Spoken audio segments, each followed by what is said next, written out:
Si Dr. Gong Ryong, isang matalinong OB-GYN cat pero may pagka-clumsy, ay napilitang sumali sa isang space tourism program matapos siyang inominate ng kanyang boss bilang most stressed employee ng ospital. Pero hindi niya alam, ang space trip na ito ay magiging life-changing para sa kanya. Sa Space Station Miao 01, siya ay nakatagpo ng kanilang mahigpit at ultra-professional Commander Eve Kim, isang perfectionist astronaut cat na sanay sa disiplina.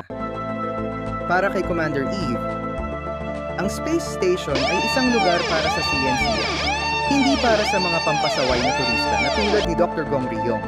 Kaya naman, nagsimula sila sa purong inisan at clashes. Isang cat tourist na medyo makulit at isang commander na sobrang strict.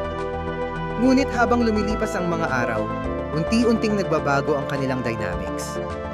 Sa kabila ng laging pagsimangot ni Commander Eve, hindi niya maiwasang mapansin kung paano nag-aalaga si Dr. Gong Ryong sa maliliit na hayop sa station. Lalo na sa mga buntis na fruit flies ni Kang Kang Su, ang kanilang quirky fruit fly scientist cat na mayaman pero mas gusto pang mag-aral ng mga langaw kaysa pamahalaan ang kanilang family business.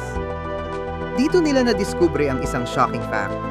Ang isang buntis na fruit fly ay may kakaibang genetic mutation dahil sa space radiation. Pero ito rin ang nag-lead sa isang mas malaking problema.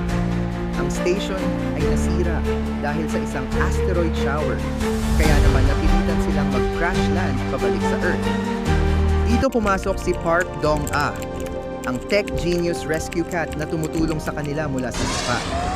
Sa kanilang pagbabalik sa Earth, nadiskubre nilang hindi na sila simpleng pusa.